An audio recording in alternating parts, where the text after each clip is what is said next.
Bem?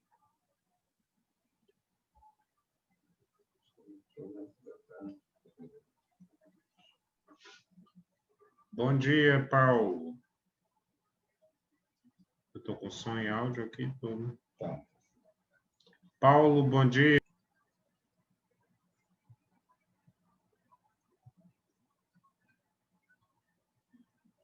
Sem problema. Seja bem-vindo.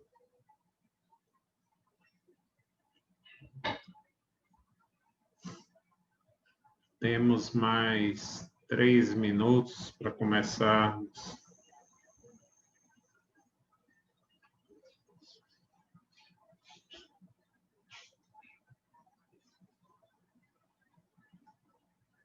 Início a essa aula, cuja frequência, evidentemente, não é exigida, porque hoje é feriado, né? E vamos dar tratos, vamos dar sequência a um tema que ainda é relativamente pouco explorado na doutrina brasileira e pouco aplicado na doutrina brasileira, que é a questão da eficiência, né? E que é um princípio pelo qual eu sou fascinado, né? Porque o modelo da legalidade ele é absolutamente insuficiente para atender às demandas de um Estado que pretende assegurar políticas públicas, que pretende, na verdade, garantir a saúde, a educação, o lazer, a segurança, o transporte, a infraestrutura, porque o Estado legalista ele era um Estado preocupado em, no máximo, administrar a justiça, prover a segurança. E pronto, essa era uma questão básica. Hoje, as constituições europeias, como a italiana, que garante o direito do cidadão a uma boa administração, a Constituição francesa, que também fala da eficiência, constituições de países com quem temos menos contato, mas a irlandesa também trabalha a questão da eficiência. Há um dado, e as pessoas dizem, e a Constituição alemã não fala? Lamentavelmente, a Constituição alemã não fala da eficiência, porque a Constituição alemã ficou com um trauma de se aferrar estritamente à legalidade, pela sua origem, ou melhor, pelo fato histórico da presença do nazismo, que, de algum modo, abandonou a lei para criar um Estado higienista, um Estado de supremacia de raças, e foi o que foi como desastre para a humanidade, né? Então, a Alemanha, historicamente, culturalmente, ela se torna um Estado muito reticente quando qualquer norma possa mitigar, quando qualquer princípio possa mitigar o chamado princípio da legalidade. Entretanto, isso não quer dizer que a Alemanha não pratique e não busque e não caminhe rumo à eficiência. Esse fato é tão verdadeiro que nós vemos na prática a eficiência do transporte público alemão, a eficiência das instalações de saúde, da educação alemã. Então, essa é uma coisa introjetada na cultura do povo alemão, um certo grau de eficiência, né? Então, e essa eficiência pode se dar, inclusive, por fatores históricos. Um deles é de que, tendo sido derrotado na Guerra Mundial, a Alemanha e Japão ficaram proibidos de fabricar armas. Então, passaram a investir na tecnologia chamada de ponta, né? Em equipamentos industriais que desenvolvessem a produção, né? E, a partir daí, tanto a Alemanha como o Japão, por essa proibição de fabricar armas, o que se mostra ter sido uma proibição absolutamente eficiente desse ponto de vista, ela contribui para um novo patamar de desenvolvimento, né, para um novo patamar. Mas vamos tentar ver por que, que é ilegal, por que, que a legalidade é insuficiente. Veja bem, a legalidade ela está sempre voltada à segurança. A plebe romana dizia: queremos leis, mesmo que injustas, não? Queremos leis mesmo que injustas, porque elas representam para nós a segurança.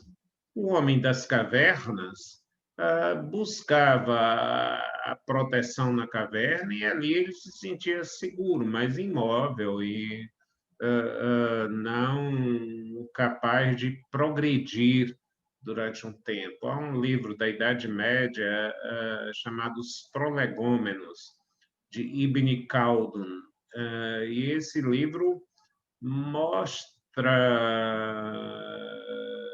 o permanente embate entre as tribos nômades e as sedentárias, que guerreavam entre si. E quem vencia a guerra? Os nômades. Por quê? Porque os nômades se moviam mais, se movimentavam, estavam mais preparados, tinham forças mais organizadas e expulsavam os sedentários da terra. Como esses sedentários eram expulsos, os nômades viravam sedentários e os sedentários viravam nômades. E esses novos nômades ex-sedentários passam a atacar aqueles grupos sedentários e vencem de novo, porque essa mobilidade gera o desenvolvimento.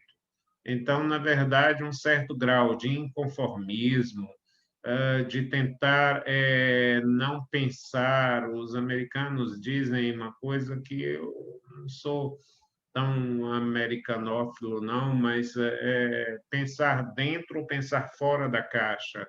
Ou seja, às vezes a gente pensa, sobretudo nos cursos jurídicos, muito dentro da caixa, muito dentro do chamado esquema legal. O que é que diz a lei? Sim, mas a lei pode dizer algo absolutamente impróprio, absolutamente ineficiente. Vejam, por exemplo, sempre que ocorre um fato que ganha repercussão e que agride o nosso sentimento de moral, a primeira coisa que o legislador quer na verdade, tornar isso um crime, e se já é crime, aumentar a pena.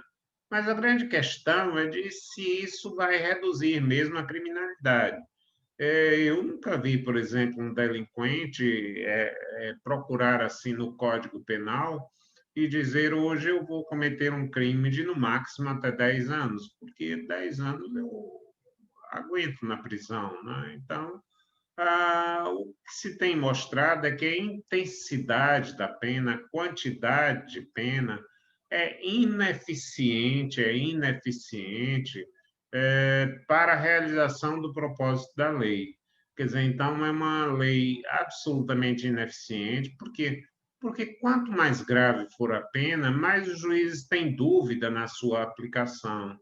É natural, né? Mas os juízes têm dúvida quanto à aplicação da pena. Isso em direito penal é um fato que tem sido estudado, daí porque se fala no minimalismo penal, o que revela ser a lei ineficiente, né? Então, você quer, na verdade, obter um resultado na verdade, termina por conquistar outro. Por exemplo, um síndico de prédio, esse é um exemplo clássico, diz assim: vamos poupar água. E falta água porque ele mandou poupar água, porque todo mundo abre as torneiras, enche os baldes e o consumo de água aumenta em tal grau que vai faltar água, né? É preciso que nós possamos, nesse século, pensar a legislação e não aprender a legislação. Não é o nosso papel aprender a legislação. É o nosso papel refletir se essa legislação ela conduz a quê? Como aquela frase latina, quo vadis, para onde você vai? Quer dizer, onde é que você quer me levar com isso? Se você quer me levar a um resultado, você está certo, está errado dentro de uma determinada perspectiva, dentro de uma determinada perspectiva. Vamos ver, por exemplo, o seguinte: nós temos uma inflação econômica baixa, né? Se fala em 2, 3% ao ano, né? E uma inflação legislativa alta. As leis tributárias são milhares. E será que isso tem reduzido a sonegação? Será que isso tem, na verdade, sido eficiente para que o Estado recolha os seus impostos? Olha, a União só consegue recuperar 0,8% da dívida que os contribuintes têm com ela. Isso falando só da dívida reconhecida, declarada, aceita, né? Então, você tem toda uma Procuradoria da Fazenda Nacional que não consegue arrecadar nem 1% da chamada dívida, né? Porque ela não tem eficiência, ela não atinge um determinado resultado. E a ineficiência do ponto de vista tributário, aliás, ele é talvez o melhor campo para nós medirmos a eficiência. Ela começa por uma Constituição ineficiente. A Constituição brasileira é, em matéria tributária, um primor de ineficiência e até, na verdade, um exemplo de... A gente tem uma Constituição aqui à mão, vou ver se eu acho aqui uma Constituição Federal, não tem problema. A gente vai ver aqui. Deixe-me ver se localizo apenas para efeito crítico.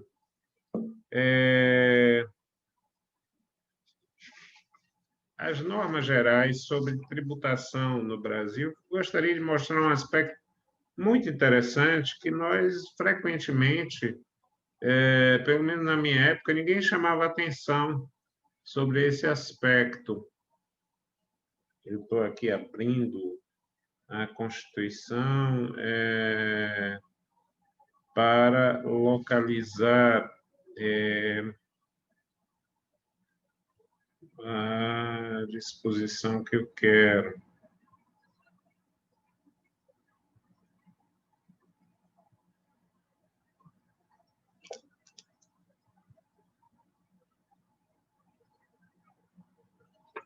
Só um segundinho.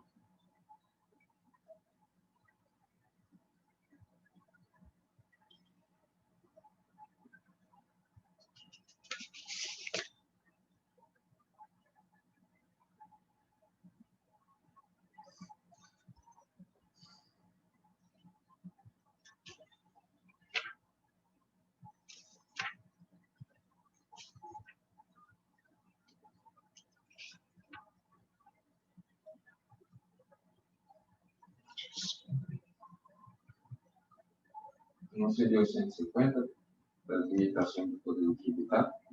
Deve ser isso aqui. 150? Isso.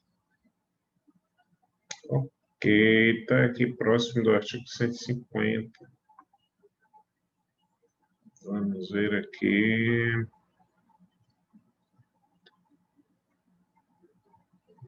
Olha, vejam bem aqui, artigo 157. Que tem que abre a chamada seção 6 da ordem tributária. Pertence aos estados e ao Distrito Federal o produto de arrecadação do Imposto sobre a União daquilo que ele apura. Tudo bem. 20% do produto da arrecadação do imposto que a União instituir na competência. Pertence ao município. 50% do produto da arrecadação do imposto da União, cobrado da totalidade na hipótese das opções. 50% do produto da arrecadação do imposto sobre a propriedade de veículos automotores licenciados. Então, na verdade, ela, além disso, do produto do imposto de industrialização, ela entrega 49%. Bom, nós temos um raciocínio rápido e simples. Se a União quiser cobrar ou receber R$ 1 de imposto de renda, como ela tem que redistribuir obrigatoriamente uma parte desse real, ela acaba ficando com 35 centavos, tá certo? Então, para que ela receba, na verdade, R$ 1, ela provavelmente vai ter que criar R$ 3 de imposto. Mas, às vezes, a necessidade que ela quer cobrir é apenas de R$ 1, mas ela não tem como, quer dizer, é uma camisa fechada, na verdade, é uma camisa de força, onde ela tem que, na verdade, cobrar um imposto maior do que o necessário, porque ela tem que redistribuir com estados e municípios obrigatoriamente. Ela tem que redistribuir entre estados e municípios obrigatoriamente. E brasileiro sempre dá um jeitinho, é como a água que vai contornando os obstáculos e vai passando, né? O que é que a Constituição passou a criar? Contribuições. Por quê? Porque essas contribuições não são divididas com o Estado e com os municípios. Aí você diz, olha, contribuição social sobre o lucro, CSL, que não é mais do que uma parte do imposto sobre a renda, né? Contribuição social para o FINS, contribuição social para o financiamento da Seguridade, e vai daí por diante. Contribuições as mais diversas que nós temos, contribuição para intervenção no domínio econômico, que é um tributo cobrado sobre os combustíveis, né? Então, hoje, 55% da receita da União vem de contribuições e não de impostos. Ah, é safadeza da União? Não. É um modelo de quem fez e que não conhecia minimamente a aritmética. Não percebeu esse efeito perverso. Então, ela é uma norma absolutamente ineficiente do ponto de vista de alcançar um sistema tributário equânime, de alcançar um sistema tributário muito adequado. Então, vamos lá, Bruna e Paulo, que estão aqui conosco nesse momento. Se vocês quiserem interferir, fiquem à vontade. Esse é um espaço que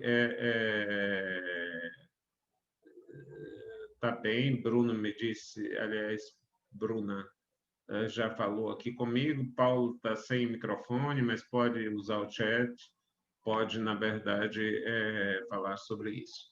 Então, na área tributária, a questão da eficiência é notória. Nós não sabemos sequer qual é o nível de sonegação no Brasil. Nós não sabemos sequer como esses tributos são aplicados.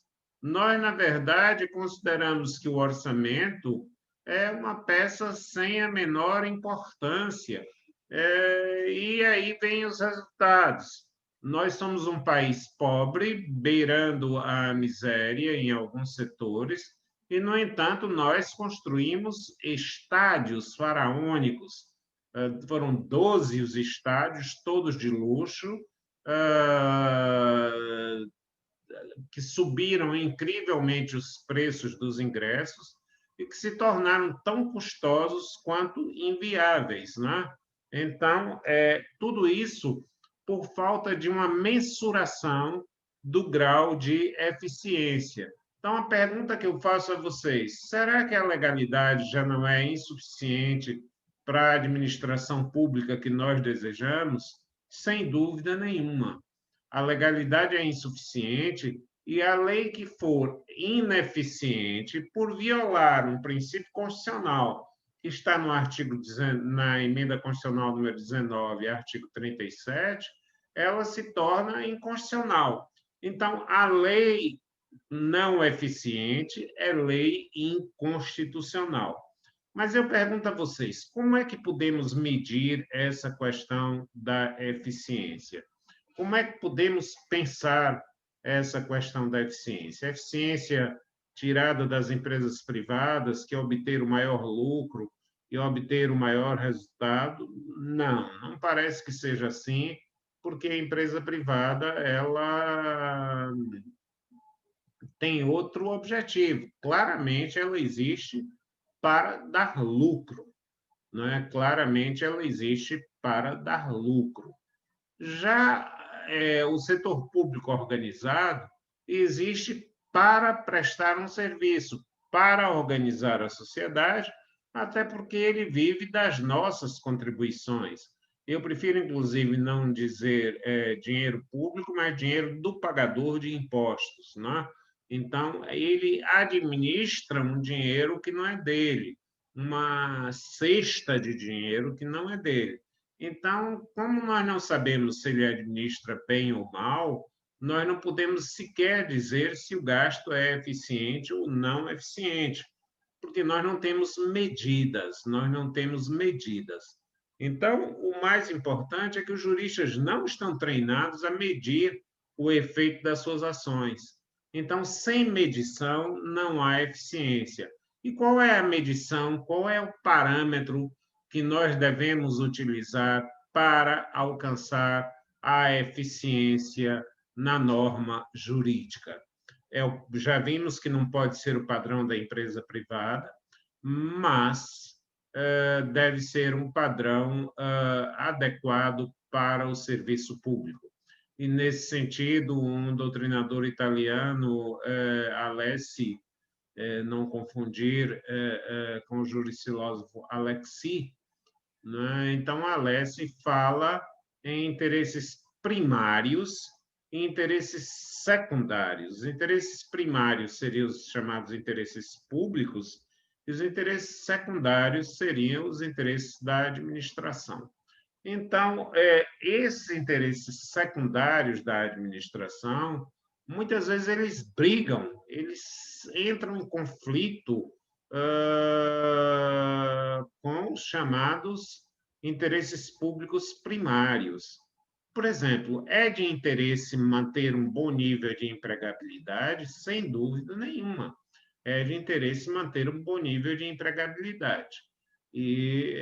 Porque o emprego tem um valor social e tem, portanto, um valor público relevante. A criação de empregos é um medidor eficiente de quanto a administração vem bem ou vem mal, não é? Então, se nós temos aí um padrão de eficiência, mas sabem o que acontece às vezes? A máquina tributária autua um pequeno empreendedor que tem uma eventual irregularidade tributária e o débito que eles cobram é tão grande que ele fecha as portas. E, ao fechar as portas, ele tira um emprego de 100 trabalhadores, a União deixa de arrecadar, o Estado deixa de arrecadar, e atende-se aquele interesse imediato, extrativista, como alguém que vai à mina, o garimpeiro, para tirar a pedra e depois não interessa o restante, ele não vai deixar um legado. Então, se as contribuições, se os tributos são feitos para edificar uma sociedade, a Suprema Corte Americana, no século antepassado, olha, nós estamos falando de uma boa distância histórica, Leon, alguém entra na sala, Leonardo, bem-vindo, Leonardo. Então, há uma afirmativa de um dos juízes da Suprema Corte que diz: "The power to tax involves the power to destroy." O poder de tributar envolve o poder de destruir. Então, é preciso que haja uma dosimetria dos tributos, porque o tributo pode arrasar com um determinado contribuinte, pode arrasar com um determinado contribuinte e prejudicar a toda a sociedade. As empresas não são uma propriedade do dono, mas são um organismo social que geram benefícios, que geram empregos, que geram, na verdade, alimentos, que geram escolas, que fazem a economia girar como um todo e produzir um bem-estar social. Então, nós temos que buscar esse, por mais difícil que seja encontrar esse conceito, a eficiência deve estar ao lado da maximização do bem-estar social, com a redução dos custos para que eles possam ser produzidos. Né? Então, nós vamos gerar o benefício social, o bem-estar social, uma política que se chamou de welfare state, do estado do bem-estar social, sem, entretanto, sacrificar o próprio desenvolvimento. Então, as pessoas dizem assim, vamos taxar as grandes fortunas. É uma coisa bastante sedutora. Eu acho uma imoralidade que 6 pessoas no Brasil possuam a renda equivalente a 50% da população brasileira. Nós podemos dividir em 2 blocos: 6% com metade e 50% com a outra metade. Então, mais taxar as grandes fortunas tem resolvido no mundo inteiro. Não sabem por quê. Está entrando aí. Oi. Então, vejam bem, essa questão da tributação é um campo muito importante para nós analisarmos o quê? Se você tributa grandes fortunas em valores muito expressivos, sabe o que vai acontecer? Elas vão migrar para paraísos fiscais e elas vão sair e simplesmente não vão contribuir com nada, sobretudo nessa globalização ávida por receber recursos. Cada país faz oferta. Olha, se você trouxer 50 milhões de dólares, você vai ser recebido com tapete vermelho. E dizer aqui, o que eu vou ganhar? Viver num país com um índice desses de violência e pagar tributos altos? Não, eu já tenho um padrão e vou lá para fora. Então, é preciso dosar para que se faça uma justiça social adequada, mas que também não se gere uma chamada fuga de capitais, uma chamada fuga de capitais. Então, essa digamos, o terreno muito rico do estudo da eficiência nos diversos segmentos da normatividade tributária. O que é um bom tributo? É um tributo alto? Não, porque o tributo alto ele leva, às vezes, à sonegação. E nós temos claramente alguns tributos feitos para arrecadar e outros tributos com efeito de estimular ou impedir. Por exemplo, o imposto sobre produtos industrializados, ele é um chamado imposto extrafiscal. O papel dele não é tanto de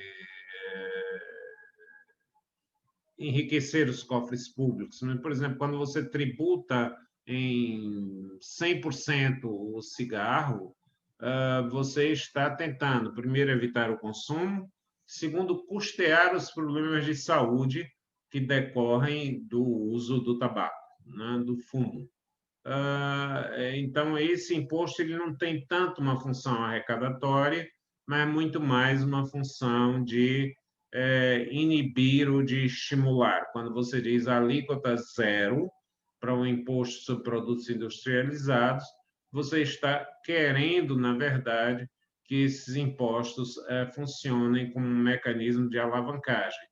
Por exemplo, as chamadas zonas francas. Nós temos aí ainda a Zona Franca de Manaus, que produz produtos livres de impostos, para quê? Para que você atraísse fabricantes para a região amazônica e criasse um polo industrial na Amazônia, né? Então, essa política é sempre uma política que deixa um pouco para trás. Quando vocês aprenderem ato administrativo, vai se dizer que o ato administrativo tem que ter competência, tá certo? Tem que ter uma forma, ele se tem que ser um decreto, não pode ser uma lei, se tem que ser uma lei, não pode ser um decreto, é uma forma e tem que ter uma finalidade. Afinal de contas, no Estado de Direito, tudo atinge a um fim. E tem que ter uma motivação. O que é essa motivação? Justificar a prática desse ato. Mas como é que é feita essa motivação? A motivação é dizendo os pontos que justificam tal ou qual investimento. Mas motivar é uma coisa muito fácil. Então, por exemplo, eu perguntar, uma aula é bom? É, porque nos abre os horizontes, porque nos faz isso. Então, eu justifico. É razoável termos uma faculdade de Direito e sempre o MEC diz: quero mais faculdade de Direito, e aí você começa a criar uma fábrica de faculdades. Porque motivar é muito simples, você sempre cria um estímulo. Eu preciso construir um hospital. Alguém faz ser louco em dizer que não se deve construir um hospital? Pois bem, eu vou dizer a vocês uma coisa de que talvez vocês não tenham pensado. Por que os hospitais públicos são tidos como ineficientes? Ou por que os hospitais, você vai, por exemplo, no HGE, Hospital Geral do Estado, Hospital Roberto Santos, e aí diz, puxa, é uma fila imensa, a gente tratado no chão, em cima de uma pia, é um quadro de terror, na verdade, quem vai ao Hospital Geral do Estado. Mas, se eu tiver uma queimadura, por favor, me levem para o Hospital Geral do Estado e não para o Hospital Aliança e não para o Hospital da Bahia ou não para o Hospital Português ou alguma coisa desse nível. Eu prefiro ir ao Hospital Geral porque lá eles têm experiências em queimaduras, em facadas que ninguém vai levar, né? Mas se for, o caminho é o Hospital Geral do Estado. Mas o que é que acontece na ineficiência desses hospitais? É uma superpopulação. Mas equipamentos eles têm de boa qualidade, mas eles têm uma superpopulação, uma sobrecarga dos profissionais. Mas o que é que acontece, na verdade, se nós analisarmos esse fenômeno? Nós vamos ver que o que faltam são, na verdade, serviços de atenção básica, postos ambulatoriais. Ou seja, se alguém vai tratar a desidratação e não encontra no bairro um médico que possa cuidar da chamada atenção primária, dos cuidados mais simples, etc., se alguém tem uma torção na perna ou no braço e não encontra um posto, o que ela faz? Vai para o hospital geral, vai buscar o hospital geral. E ali você sobrecarrega, que ele é um hospital feito para média e alta complexidade, não é? E você usa, digamos, na atenção básica. Então, o problema não é intrínseco ao hospital. O problema é da má qualidade ou da ausência de unidades básicas de saúde, que eles hoje chamam por siglas no Brasil. Nós estamos cheios de siglas, hein? Essa história de siglas, eu fiquei traumatizado. E vou contar a vocês por quê. Uma vez eu fui a Sucons para Intendência de Controle do Solo Urbano para dar uma olhada num processo, e a pessoa lá me disse que o processo estava no Gasuper. E eu aí disse, que diabo, eu vou lá saber o que é Gasuper, mas também se eu perguntar, ela me disse com tanta tranquilidade que era Gasuper, E aí bom, eu digo, eu não vou ficar rodando daqui para lá e sem saber, eu vou perguntar, por favor, onde fica o Gazuper? Olha, o senhor sobe aqui a escada à direita. Disse, mas o que é Gazuper? E ele disse, o senhor não sabe? O gabinete do superintendente. Então, essas siglas que, na verdade, você diz os PABs no Brasil, o que é PAB? Os Planos de Assistência Básica. Porque, por exemplo, o SUS, ele tem uma organização bem dividida. Ele tem, só para dar um número estatístico, o sistema de atenção básica, que fica geralmente com os municípios e, estatisticamente, ele corresponde a 80% das demandas de saúde. O sistema de média complexidade, o que é o sistema de média complexidade? É aquele sistema onde você já precisa de um especialista. Então, você tem um problema agudo de surdez, você vai a um otorrino. Você tem, na verdade, uma necessidade oftalmológica, você vai ser indicado a um oftalmologista. Então, esses serviços de média e de alta complexidade, eles estão no Estado. E a alta complexidade é o quê? Aqueles tratamentos que dependem de internamento. Claro que existem variações muito grandes. Quer dizer, o tratamento de COVID no início pode ser bem tratado no início preventivamente. No sistema de atenção básica, evite contrair COVID, mas, por exemplo, divulgue a máscara. Eu estou aqui sem máscara porque estou só, sem contato com outro tipo de coisa.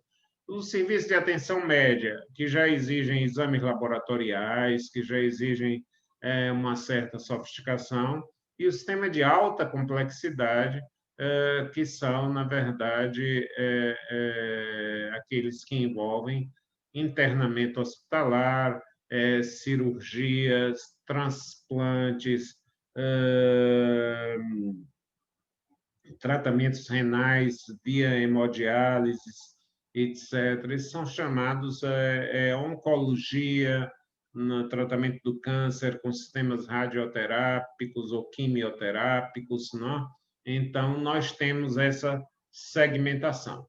Então, se você implantar convenientemente um sistema de atenção básica à saúde, que hoje é chamado, por exemplo, estrutura da saúde familiar, você estará gerindo eficientemente, porque bem tratada a saúde básica, ela sequer vai gerar grande volume para a saúde média e para o grau de atenção de alta complexidade no sistema de saúde do Brasil, né?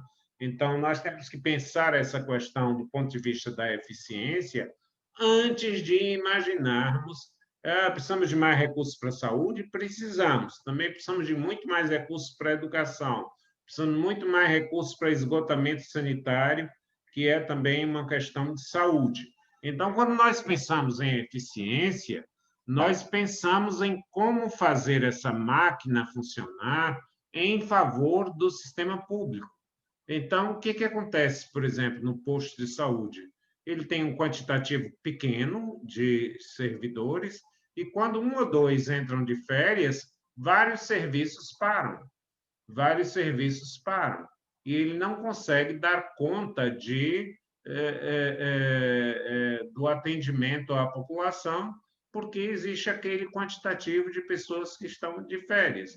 E você não pode, nem tem nos postos aberturas aos sábados e domingos, a não ser situações de emergência, quando as pessoas podem adoecer e adoecem com frequência nos sábados e nos domingos.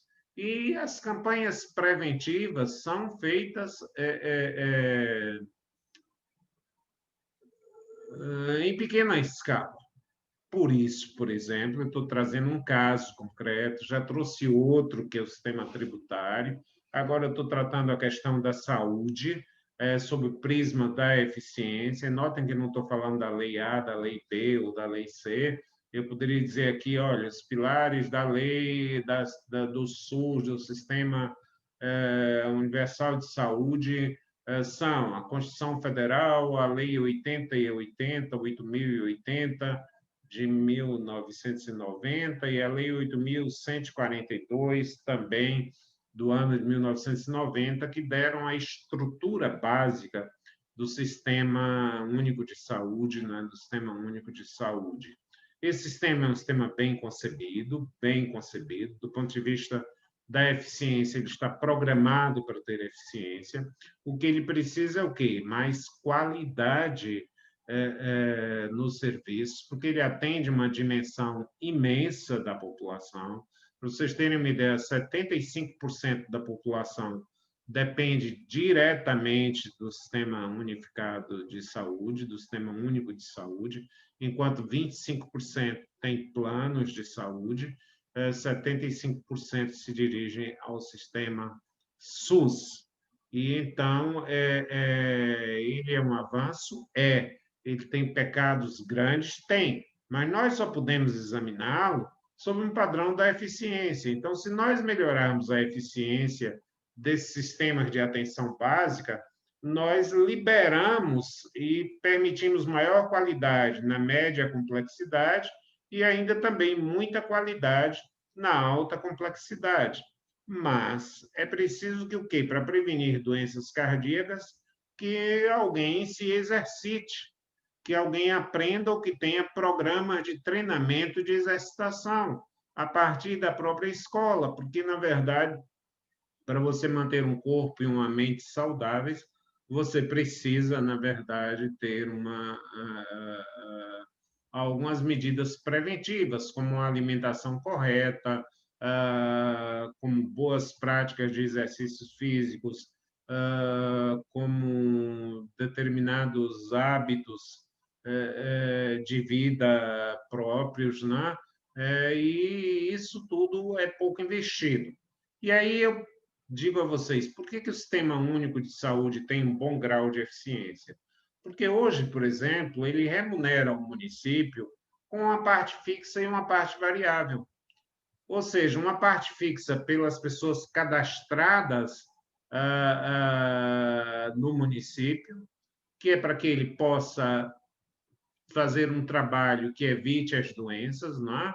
E pelo número de atendimentos. Então, a parte fixa independe, todo mundo pode estar saudável, quanto saudável melhor, e ele vai receber um volume pela população que ele tem, não mais pelo IBGE, mas pelas pessoas que se cadastram efetivamente num cadastro próprio do município. Então, se vocês se cadastrarem em Salvador, mesmo que você diga eu não uso o SUS, o que não é verdade, que todo mundo usa, o controle da Anvisa, por exemplo, saber se uma vacina é boa, se uma vacina não é boa, e a distribuição gratuita é sempre feita pelo SUS.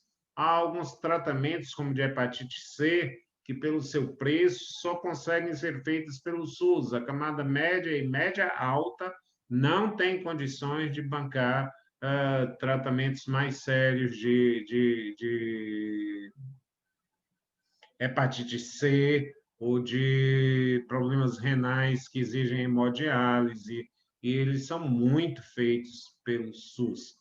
Então, nós podemos tomar um estudo de caso, e eu gosto muito dos estudos de caso, para medir os padrões de eficiência, para medir efetivamente como é que se dão os padrões de eficiência.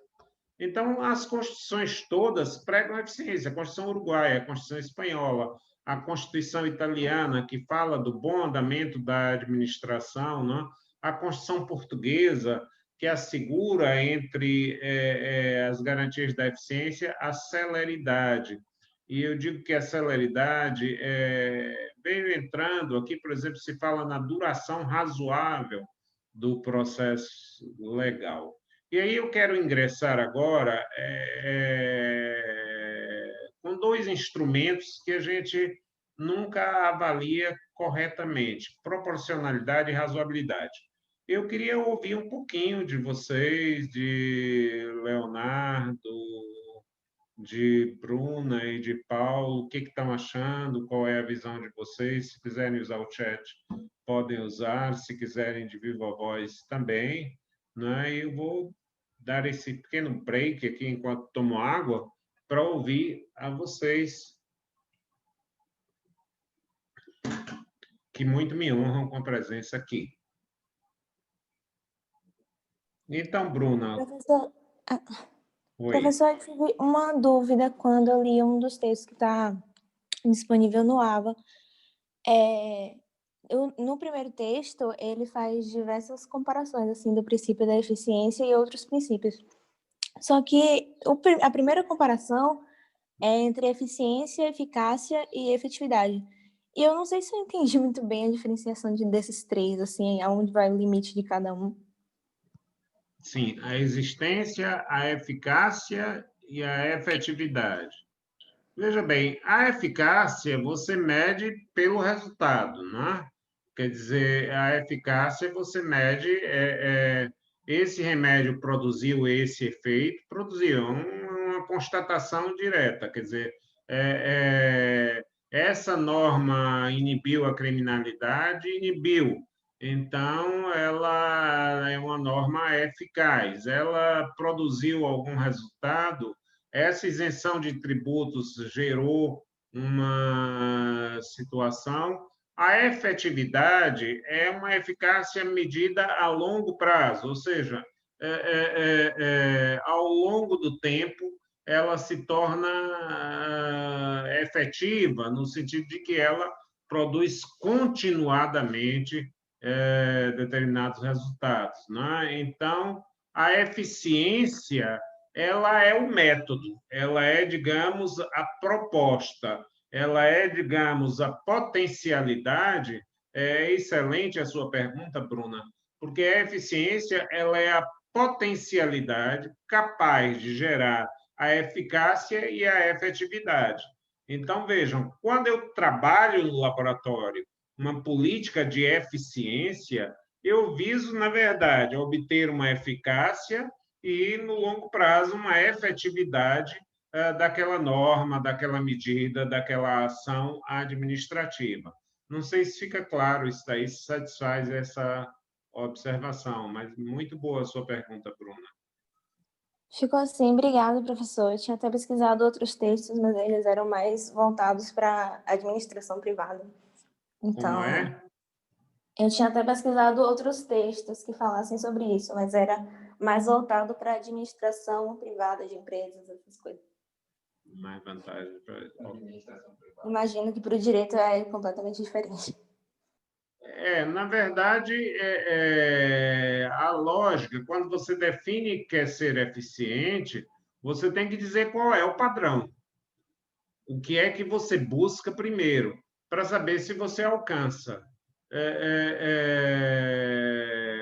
Se você disser que qualquer caminho leva a Roma, isso é falso, né?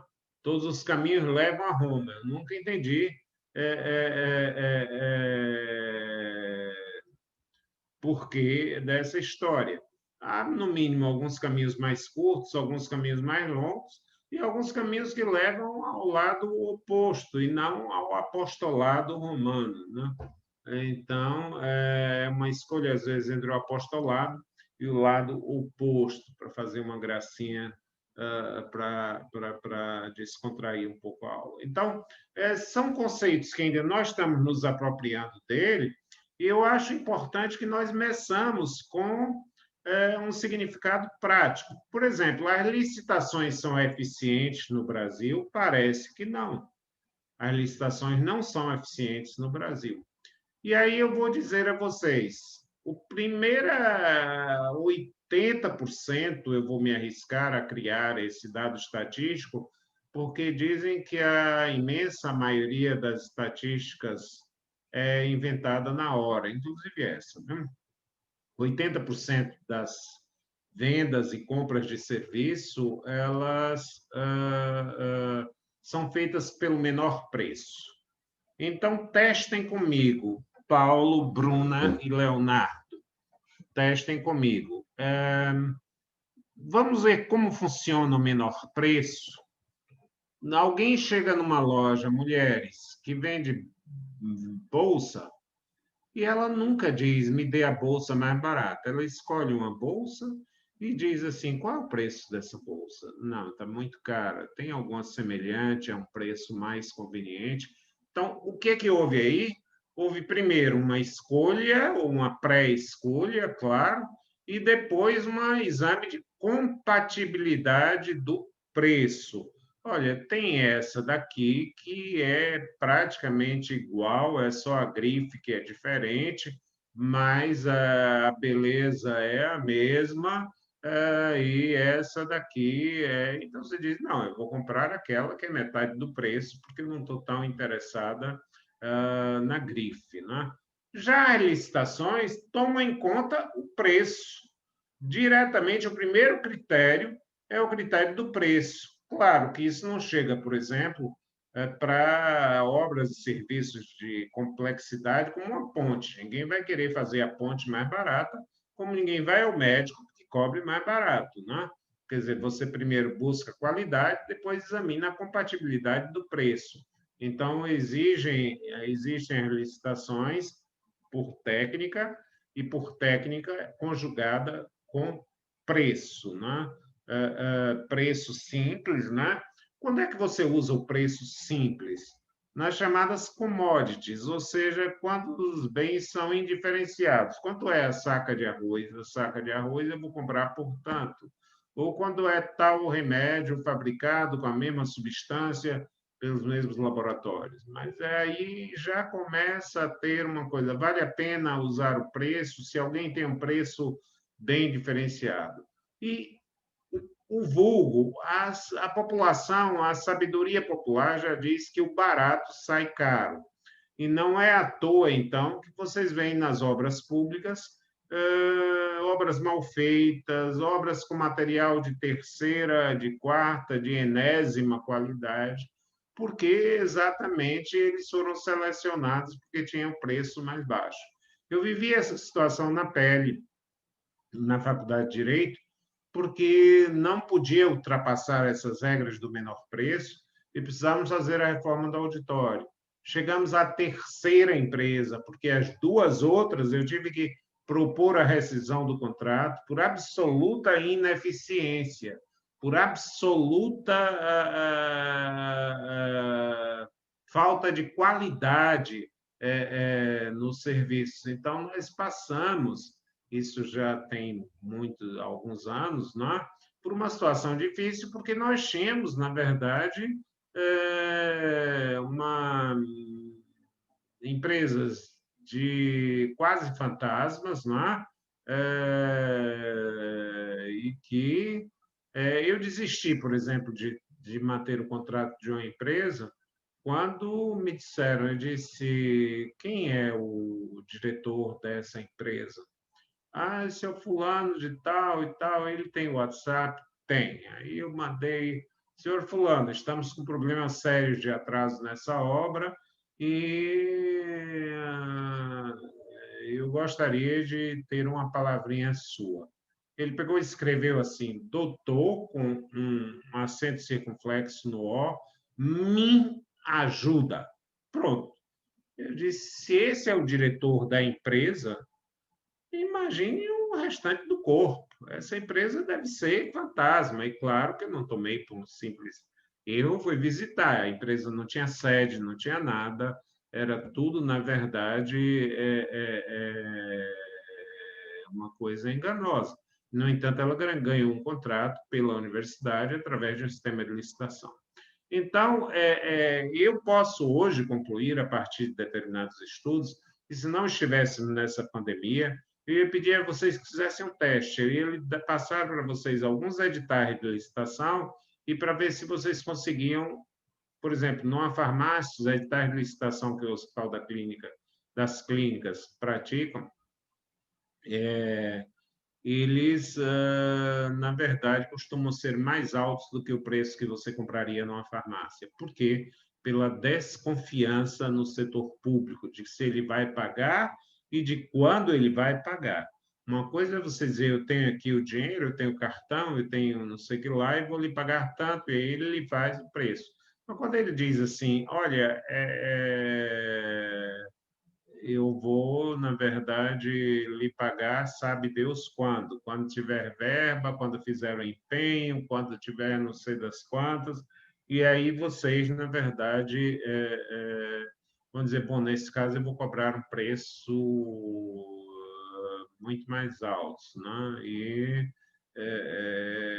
Então, vamos tentar examinar do modo prático por que as licitações são ineficientes. Eu vou dar uma coisa bem prática agora para vocês pensarem. Já estamos. Puxa, o tempo conspira contra mim, não é? Eu adoraria continuar, mas também não quero fazer esse tipo de coisa. Mas vamos a um exemplo prático de como, na verdade,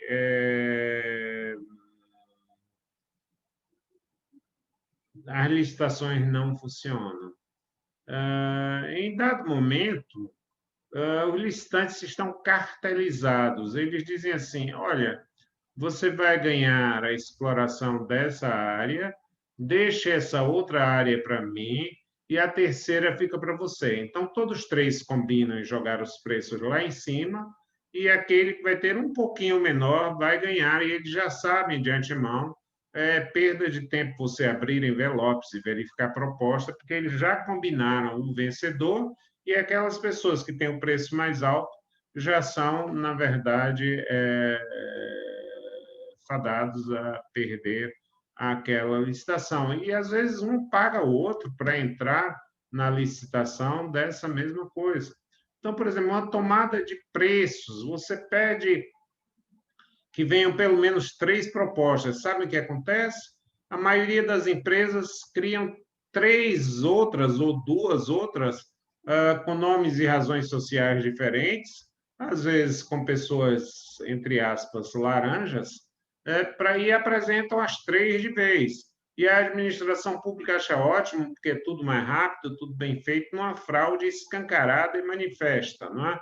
Mudam a letra do computador quando tem alguma. Lembram de fazer isso, muitas vezes os órgãos flagram o mesmo texto, a mesma fonte, etc. E tal. Então, há determinados problemas, mas eu vou só dar um ponto central agora para a gente finalizar essa temática.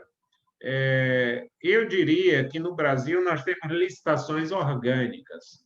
E eu, até hoje, continuo procurador da Assembleia Legislativa, e bem no começo da minha carreira, há 40 anos atrás, quase, eu fui participar, sabem de quê, gente? Não riam, não. De uma comissão de licitação para aquisição de produtos odontológicos, sim, vocês não ouviram errado, para a Assembleia Legislativa. Agora, o que é que eu entendo de equipamentos odontológicos?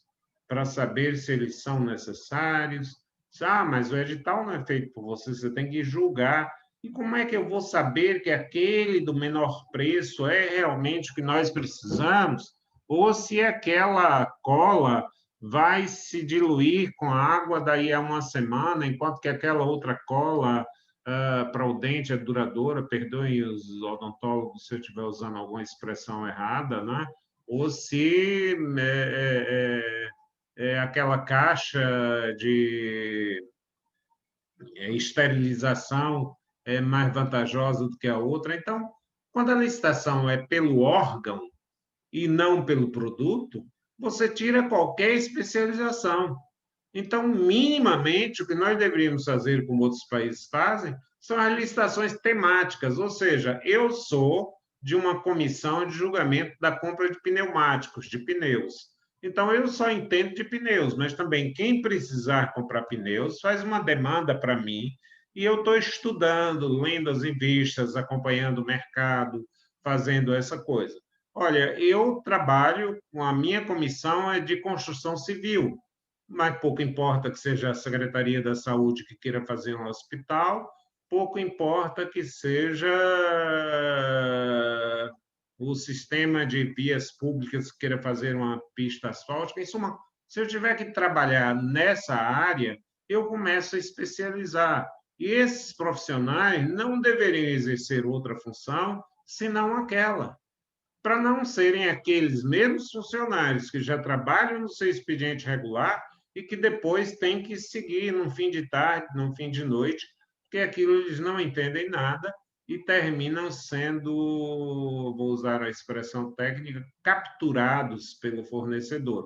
O fornecedor vai com folhetos brilhantes, bonitos, etc., sem se falar em corrupção. Eu não estou falando nem em corrupção, porque não é o meu tema, mas é, por exemplo, um grande vírus, já que estamos numa época extremamente viral, é o da corrupção. Junto com a ineficiência, eles levam aproximadamente 2/3 do nosso PIB. Se perdem em corrupção ou ineficiência, né? Eles se perdem em corrupção ou ineficiência, né? Então, a busca da eficiência é fundamental para o soerguimento de uma sociedade. Para evitar, por exemplo, que o Supremo Tribunal Federal, só de exemplo, está pagando pato nessa história, tenha granitos, mármores, vinhos premiados nas suas licitações, enquanto que a escola municipal de Quixeramobim é piso puro, piso de barro, etc., etc., etc., né?